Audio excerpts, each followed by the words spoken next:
Welcome to the AI Lyceum, where we explore how AI is impacting the world. I created it in homage to Aristotle's Lyceum in Athens, which explored various subjects. I'm Samraj Matharu, certified AI ethicist and visiting lecturer at Durham University. Each episode, I speak with leaders who have unique ideas or tools around AI for us to use or to learn from. So today I'm joined with Dimitris, also known as Dimi Nikolaou, who's co-founder and CEO of Wondercraft, the AI audio studio redefining how podcasts, ads, and stories are made. Before founding Wondercraft, Dimi was a tech lead at Palantir, working at the intersection of complex data systems and real-world deployment. He's also built Wondercraft into a platform that is used by leading creators and companies to turn ideas into high-quality audio using generative AI and raising venture funding along the way. He's somebody who's been part of the Y Combinator startup journey, so that's amazing. And today I want to explore his journey from Palantir to starting his company and what AI is really changing in creative work and where human judgment still matters most. So to start off with, I'll ask him a question of why did you name it Wondercraft? Uh-huh. That's a great question, and very nice to be here. Thank you for the kind introduction, Samraj, and thank you for the invite. In terms of how Wondercraft came about, it was always about, the name itself is kind of descriptive, making it possible to create.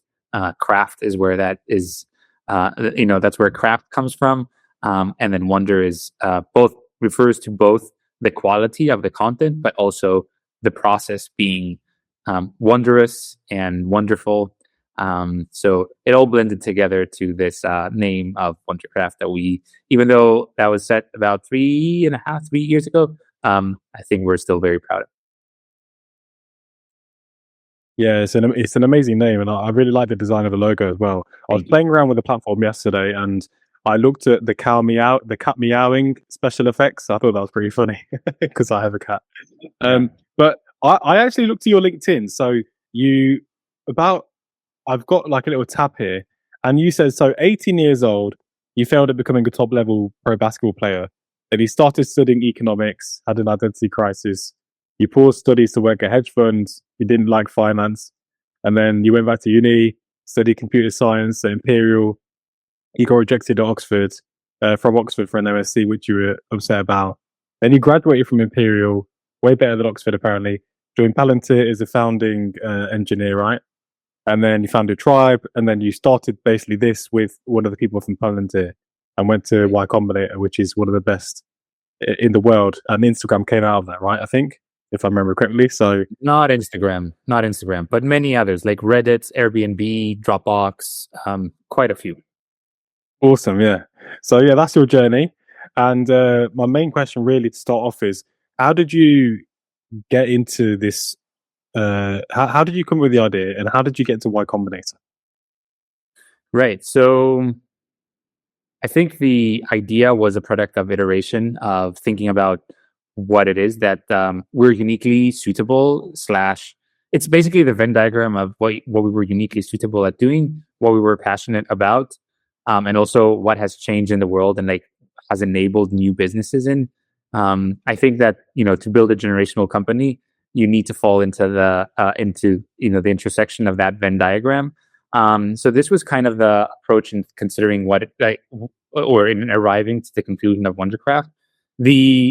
I'm presenting this in a simplistic way now, but truth be told, there was a lot of it was a tumultuous path in arriving at Wondercraft, and part of that was also working on a different concept for about 6 months' time, which, funnily enough, is what we got admitted into Y Combinator with. It was not Wondercraft.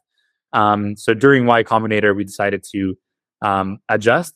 And yeah, in terms of how we arrived at Wondercraft, it was basically through that, using that framework of trying to find the intersection of those three circles.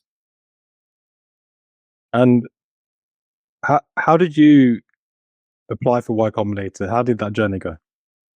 Yeah, so when we were what we had in mind with my co-founder Yusuf was we definitely wanted to move to the next stage of our career, and we considered that after working in the corporate space, I guess Palantir is not super corporate, but it's still like a large business.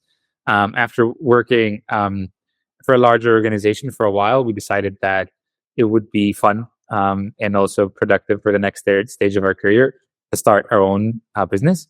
And there's no better place. I believe that even today, there's no better place to have your first steps than going through Y Combinator.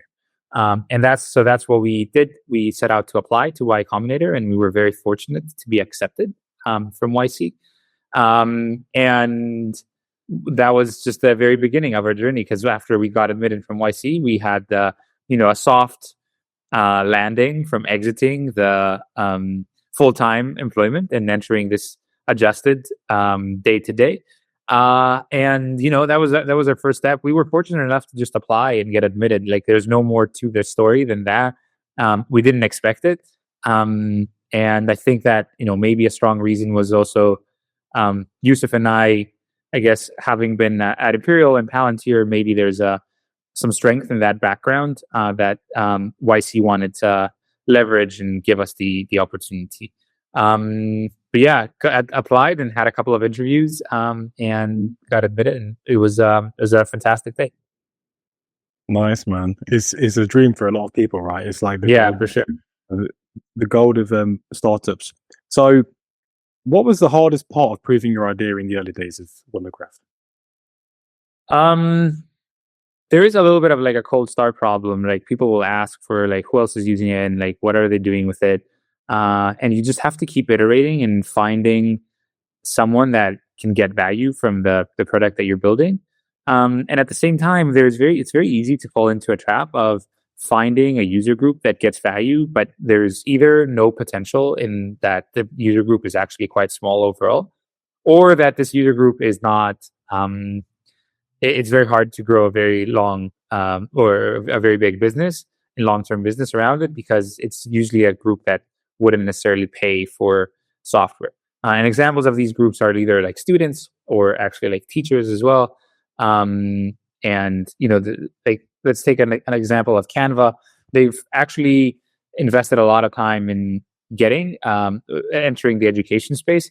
But even if you ask them, it's not primarily for revenue purposes, but more so for like the marketing purposes side. And that's just to go back to your question here. The early days is a lot about like iterating on figuring out who your product is most valuable for, and then trying to create a continuous leverage of like, okay, you built this for one person, then you can get to 10, and you can get to 100 by proving these case studies, and hopefully you will be building in a space that there will be a lot of demand to just keep that growing and eventually enter the exponent. Yeah, and I think a lot of people think you need a perfect plan to start a business, right? How much have you stuck to your plan, and how much have you had to kind of figure things out as along the way? Look, of course, it's a balance. I would say that we are currently operating in a world that this has to be less than the past. You have to be less planned compared to the past, primarily because the foundations under you have changed so much. Meaning, we're building on top of many generative models, and when there's a new model that fundamentally is a binary event as to what is possible, we need to adjust because we can now provide additional value to our users. And this was actually like kind of the foundation of the company as well. We built on top of 11 Labs when we were starting out, and the 11 Labs voice models were a little bit of like a binary event of, okay, it is now possible to create audio content that is engaging, and like podcasts that are engaging and that you would enjoy listening to by using AI voices. So prior to the existence of that, it was not possible to build the business that we are in, and you wouldn't be able to make a plan that would incorporate such advancements. So you have to, of course, at this time, be very malleable to what is happening in the foundation. If you're building an application layer, so that you can adjust. But generally, I'd say that the more important thing is to have a long-term goal, a long-term vision, and at the same time have the short-term attempts, short-term steps that will get you there, and be aware that the short-term goals or short-term steps will likely be adjusted, and don't worry about over-planning them. Yeah, 100%. My dad always says that. I think there's a Winston Churchill quote that says, plans are basically great until you engage with the enemy. And in your case, you're engaging with the market. So a little bit Yeah. different. But I had to play around with your platform yesterday, and there's like voice tools, the ability for me to clone my own voice. There's music in there, there's sound effects in there. I use the cat meowing thing, as I said. Uh, there's also like podcasts and like music to start off a podcast, which is quite cool. I might have to use that one. And you're moving into the video space, right? And for me, Right. what I'm really like surprised by is how fast AI has impacted the world and how like everyone's complaining about AI slop now. So businesses like yours are going to help people to create new AI content. What do you see AI like? How do you see the internet being impacted by your business? Because some people hate these sort of things, and some people love making the content. And for marketers, they're going to be using these sort of tools a lot. But for consumers, they don't sometimes like seeing AI slop, and there's no real way to verify or indicate what's real or not, apart from some watermarks which people can remove. Yeah, no, that's a very valid question. And this is kind of the foundation or like the premise of us entering the video space, in that the AI video has kind of been synonymous to, or has been analogous to slop until now. And the idea is that we can take AI video, the creative competence of AI video, and bottle it in a productive flow so that a user can actually create video that is actually useful for them rather than it being slop. And when I say a user, it's a user on the business side. So the idea is that if you want to create a video to train a new cohort or onboarding your employees, train a new sales team, and communicate information cross-functionally. And up until this day, this has only been on PDFs or PowerPoints or emails. And the idea is that you can communicate this by cloning your avatar, describing what it is from your video, adding your voice, and then we'll do the rest by like layering over music and figuring out how to create the storyline based on the PDF that you presented. So the idea is that we build on top of all of generative media, not just AI video, images, music, sound effects, voiceovers, etc., and bring everything together and stitch an editable video for you so that we can get it to 90% there, and then you have the opportunity to edit it. So basically, our goal is to be the antidote of AI slop, and make AI video productive for the business world rather than everyone being like, yeah, whatever, Sora is just slop. No one cares. It's not usable. That's kind of the idea. I actually use Higgsfield AI to generate videos, and I saw they reached a quite a good milestone. One of the problems I see with using AI videos, I have to generate different videos and stitch them together to make a proper story. And I really want to get to a point where I can write one prompt and it makes a whole story scene for me, because at the moment it's still quite difficult. How do you see this being different in the future? Um, yeah, look, Higgsfield, I'm curious like what you did as well, and happy to hear about your experience in the AI video space. Um, it's an interesting one. There's many companies that are right now that are like aggregators of many models, and Higgsfield is one of them, doing it quite productively. All you can do in that kind of like space is just like prompt an 8-second clip, and admittedly, you can't do too much apart from like creating slop. I don't know if like this was productive for you, but creating random 8-second clips is not going to get you too far. The idea that we have is like build an application layer on top of it with a smartness logic that makes it very easy for someone to just prompt. And then we have that smartness layer that will take into account all of the models, and create the video that is useful rather than just that 8-second like quick thing. Um, that's kind of like where we are in this space. I'm not saying that there's no value for aggregator companies, but I think there's like has to be a layer in between in bringing those models into the business world, and that's kind of like where we land. Yeah, that's super smart because there needs to be value add, right? So just for those listening, an aggregator is someone who has, let's say, OpenAI, Google Gemini, 11 Labs, all in one platform. What Dimi wants Yeah. to do is add some sort of agent or some sort of thing on top of it that fine tunes it or makes it even better. So, like, kind of like super boosting your car, fine tuning the engine to make it get further and be faster, that sort of thing. Yeah. And to be smarter Yeah. in this case. Yeah, exactly that. And what challenges did you face in getting 11 Labs in the first place? How did you go from thinking about the idea to getting 11 Labs to agree to a partnership? Because it must be difficult when you have so many competitors in this. You've not proven your product works yet.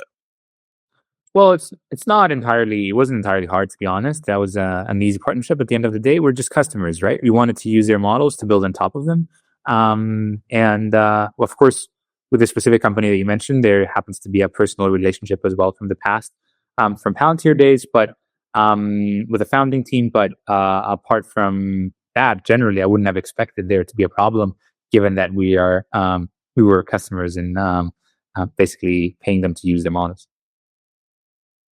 Nice, yeah, that's good. It's always good to know the founding team, and because 11 Labs is based in the UK, I'm pretty proud of the company. So, what makes you want to move from audio to video generated content? What was the decision making process behind that?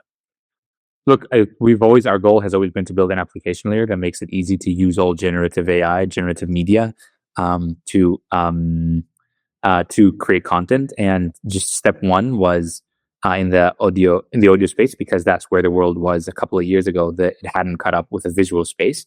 But things are a little bit different 2 years down the line, and finally, the unlock that we've been expecting has come with very strong models, both on the synthetic video like Sora and Veo and Kling, but also on the in Runway, but also on the avatar generation.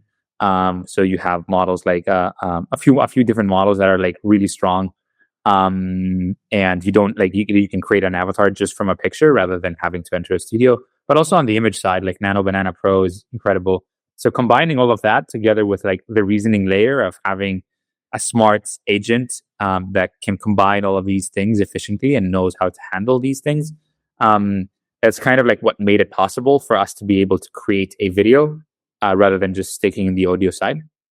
And so the idea was always that we were going to grow into video, and the opportunity just came around now. In terms of like why, again, it's like there's there's so many people that want to be creating video, want to be creating content generally.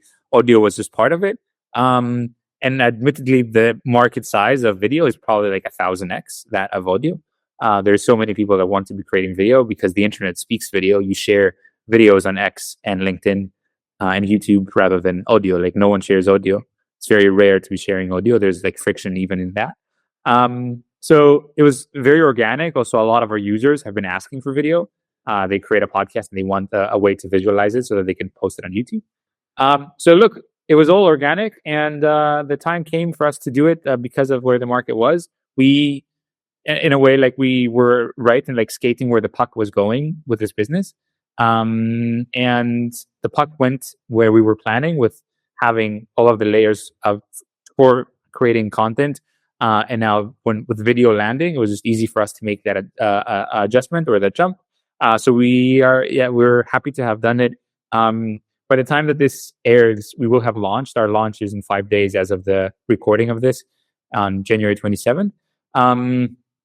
We're super excited. And for whoever's listening, it should go to Wondercraft and try and create their first video by just describing what it is that they want. And it's basically a lovable like experience where we get you to 90% there, and then you can edit it if you want.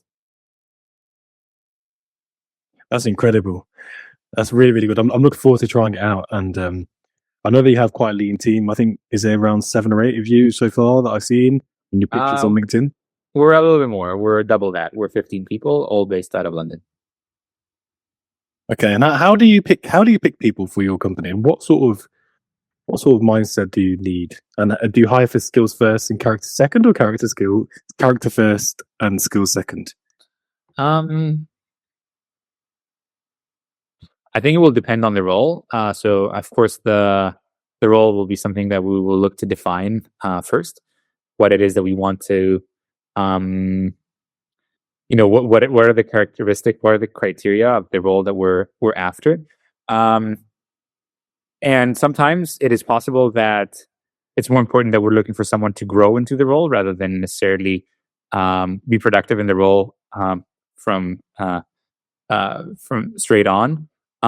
But going back to like principles, there's the guiding principle here has been something that was very present at Palantir, which is hire your smartest friends and hire the smartest people around you, because they will be able to do incredible things.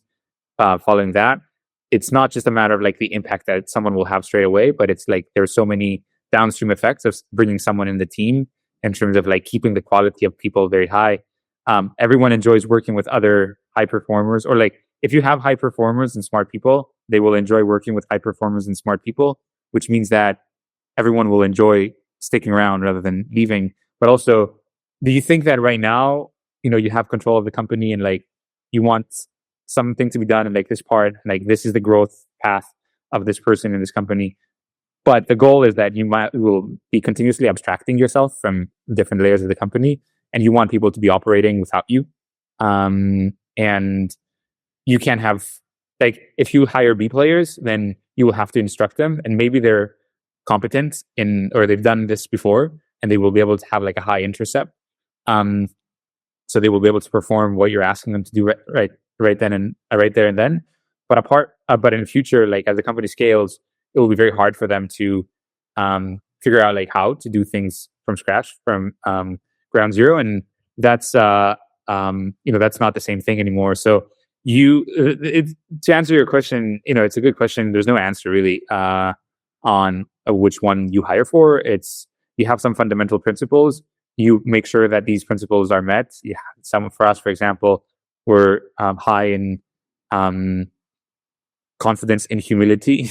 You have to be very confident in your work, but you also have to be humble in recognizing what it is that you can do, what it is that you can't, but also, generally, as you externalize what it is that we're doing at Wondercraft. But and apart from that, it's I guess always hiring for smart people and very hardworking people. And we try to be transparent about that. Try to make sure that everyone that joins is aware that they're going to be working very hard to be able to push the generational outcome that we're after. So those are like kind of like my thoughts around how do we find people around the company. That's awesome. Yeah, I like how you mentioned that smart people like working with smart people is kind of like a self-fulfilling prophecy in the company. So what sort of how would you identify these sort of people? So you interview these people. What sort of questions would you ask someone to try and understand if they are the right fit for your startup? Because the AI space is growing so quickly. You need to have people who think rapidly and who also understand the space quite well to pivot your company with you. Yeah, it's a good question, and the truth is that at some point, an interview will potentially like devolve a little bit from just being like the specific topic and go into a little bit like, let's call it the behavioral stuff. Some of my favorite questions, my favorite one is to ask someone to teach me about their favorite topic in the world. You can get two things out of this. The first one is to understand like how interesting a person is generally, like how fixated are they in their work, and like are they doing anything else apart from work. And this will kind of indicate what are their interests, because they will try to teach it to you. And the other thing is, any smart person is able to, any smart person should be able to teach you something like, explaining something to you like you're 5, rather than trying to sound like they're super smart. At the end of the day, the important thing is that they're going to try and convey that the idea very simply, and that's something that we're looking for with this question. So this is a question that's quite telling for me, and I think it becomes a lot easier to become telling once you've asked it quite a few times. Another question is generally like there's 2 more questions. The first one is if someone considers himself a lucky person. This just gives us a little bit of a perspective as to how they live life, and how they viewed their past. It's an opportunity for them to potentially brag without being like I'm giving them the opportunity to brag about their past. through this, but you also have to do it in a humble way, which is one of the characteristics for Wondercraft. And then also another question is like, what are they afraid of? This will ideally, what I'd like to see on that is if how important career is to them, and if career will come into will be one of the answers that they give in relation to like what are they afraid of. So this kind of like a few things that I try to use to identify. It also comes into play like in seeing how smart a person is, but a few other like qualitative characteristics. Yeah, that's super cool. And I think in the age of AI, emotional intelligence and social intelligence are two of the key skills because, yeah, the human aspect of it is really important. And I like how you ask questions like, what are you most afraid of? Because it requires self awareness. So if I was to ask your platform a question or a prompt to get a really good answer from the audio model or video model, how would you recommend me to do that? Um, so I think it will always depend on to like what is the style of video that you're trying to create. And we always have like instructions to help you to guide you into that flow. But you know, it doesn't. It's not any different to any other AI interfaces in that ideally you describe you're as prescriptive as possible in the prompt, so that you can be a little like be quite clear about what you're after, so that you can get that response. So I would leave it at that. It's not like any different to like any other AI platform.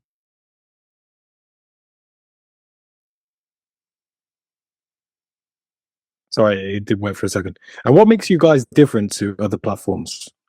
What fundamentally makes you different, not just in the products, but in the way that your ethos of the company, whether you work together, the way that you dream big? Um,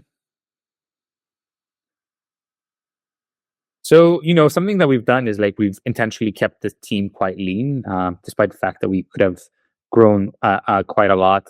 Um, we've kept the team lean so that we can be very close to one another. We've been building in the audio space for a while, for like 2 years now, and have got the opportunity to like grow together with the team.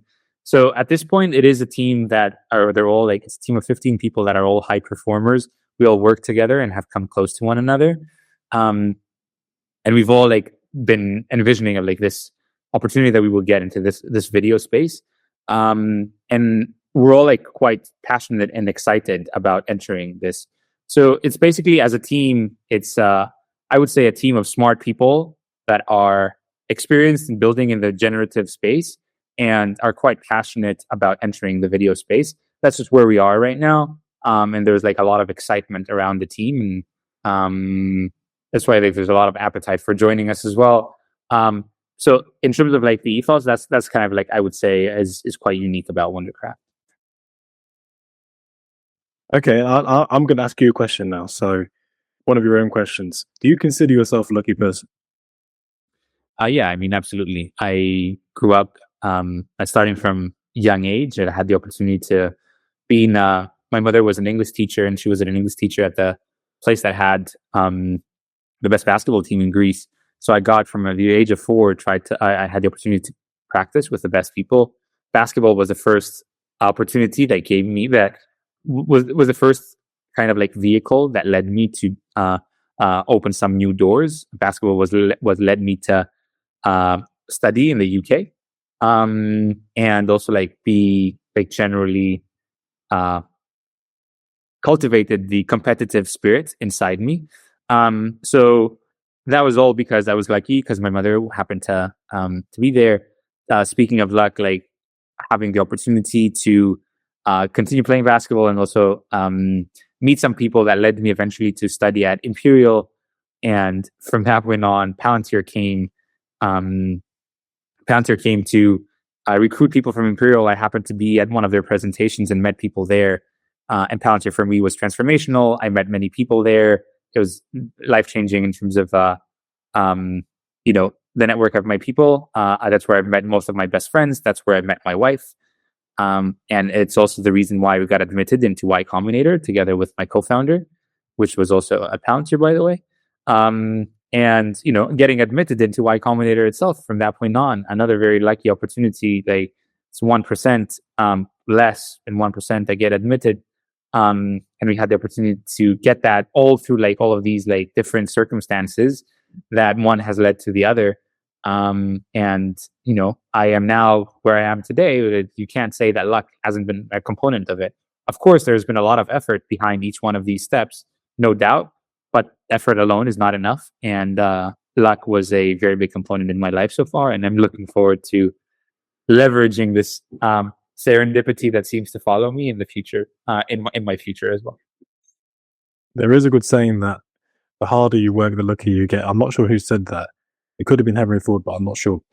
But I'm a big believer in luck. I think, like, I watched a video the other day. Martin Lewis, the founder of Money Supermarket, I think it is, or yeah, Money Supermarket. He was saying that there are a few things you need to be successful: hard work, talent, and luck. And he said luck is extremely important because you can't choose when luck presents itself to you. I think your career showed that you've got tenacity and determination, especially because you're a pro basketballer. And basketball is really intense. For those who haven't played it, it's really intense and it's actually very physical. It's way more physical than football is, even though it's non-contact. It's a very intense sport. I did it a little bit at school, but I wasn't anywhere near as good as you being a pro basketballer. But anyway, bringing it back to Wondercraft and the AI space, what sort of where do you see everything going in the next 5 years? So 5 years time, where do you see the world being, and how do you see Wondercraft operating in that space?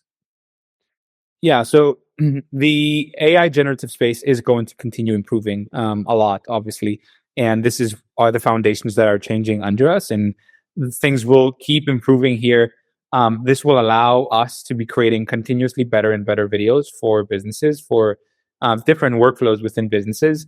And the idea is that with Wondercraft, you'll be able to replace a lot of communication that currently happens without video. Video is the best form of communication because it's like the fastest and the most engaging way of learning something. Whether it's like either learning or conveying, like or even an ad, for example.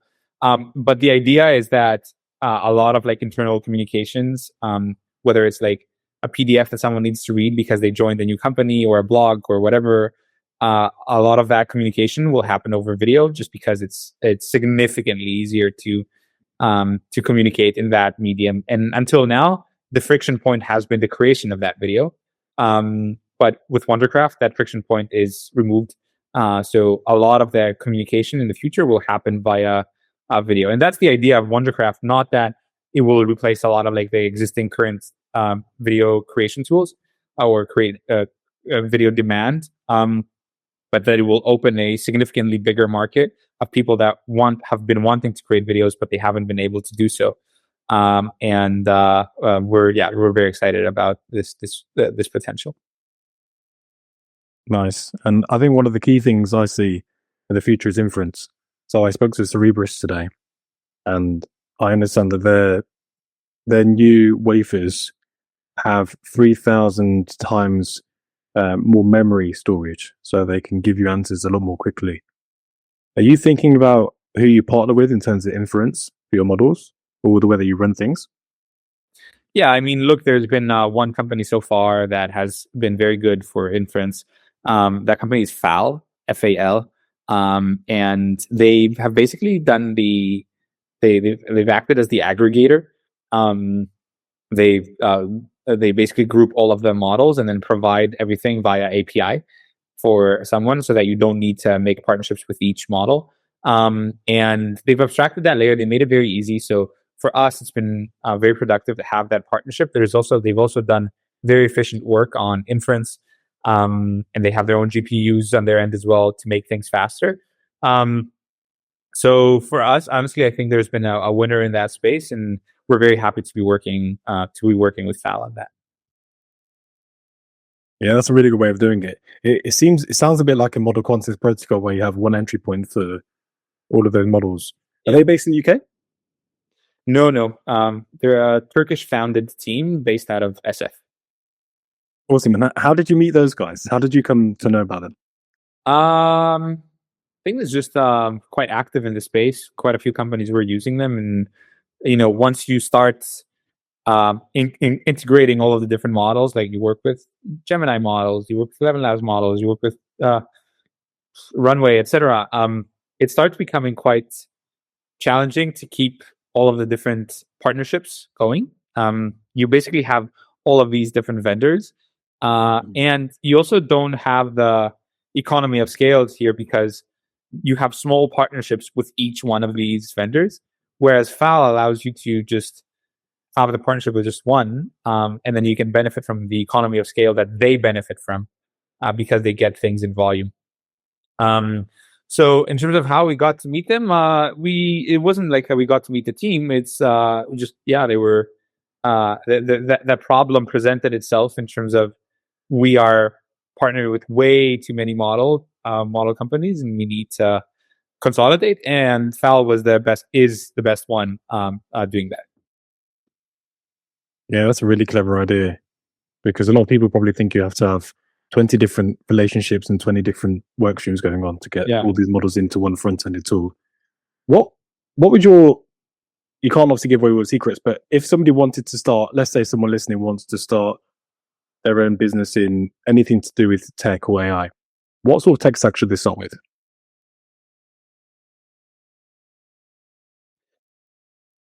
Oof, that's a great question. I would say that an obvious one would be to start testing their app by using one of the vibe coding platforms. All of them are pretty good now. Depending on your technical skill, you can use anything between Lovable, which is for a novice, all the way to Claude Code, which is for a more advanced software engineer.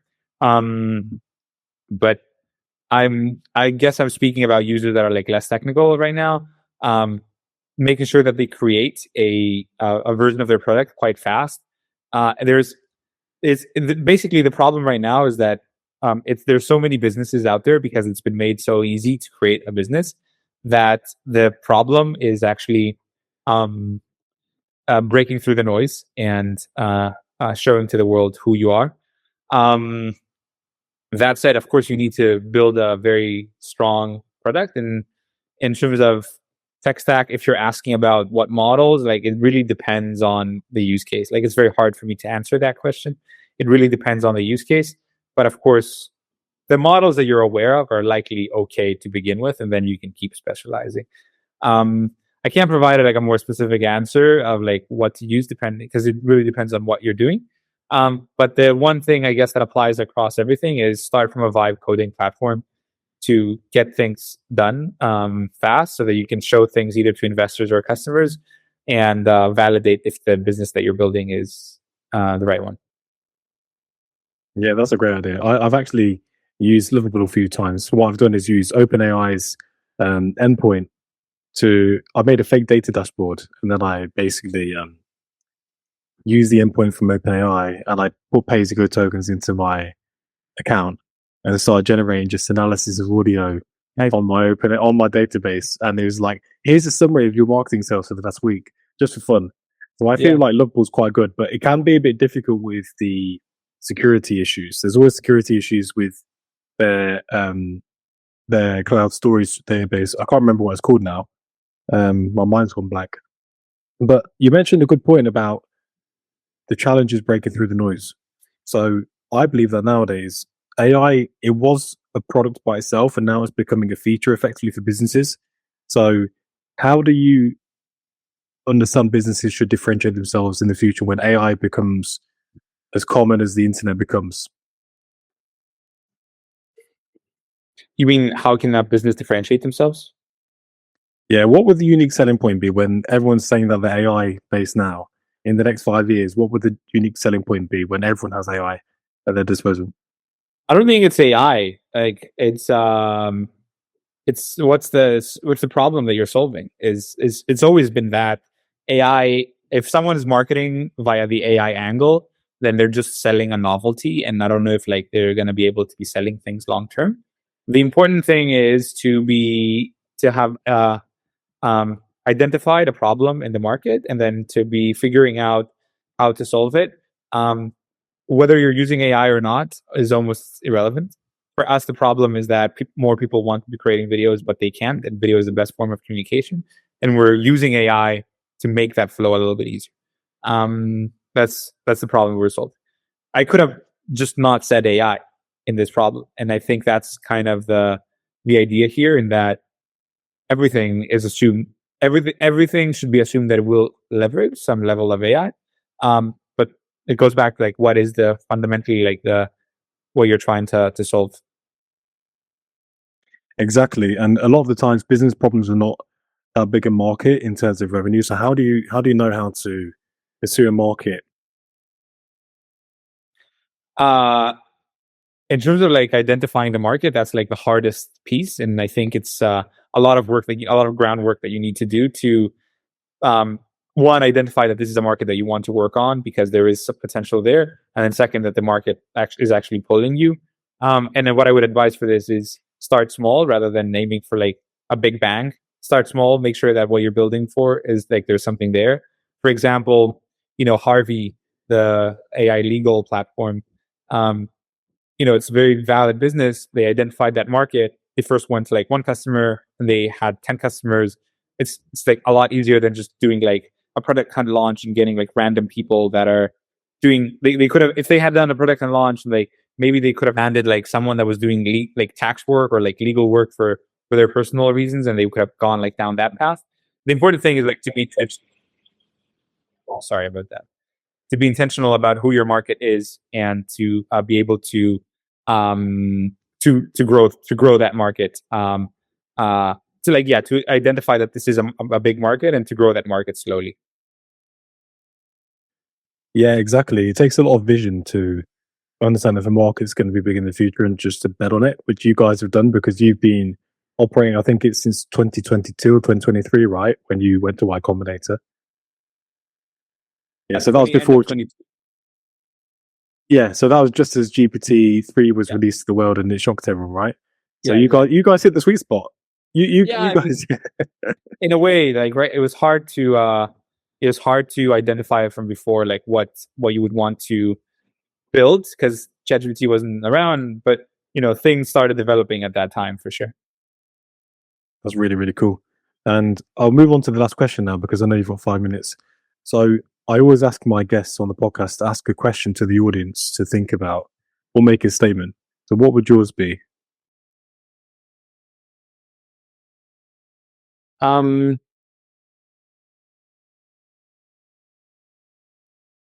Well, what I would say is like if I'm guessing that people that are listening to this are likely thinking about starting their own business. So I'll just, or like at least that's where I can help with the most. So I would just suggest to be like very intentional about if you're like recognizing what being a founder is and being very intentional about what the day-to-day will look like and how long it will take for things to start moving. And spend some time with some founder and then ask yourself, like, is this really the path that I want to go down to? Or am I happy to be pursuing opportunities within other organizations?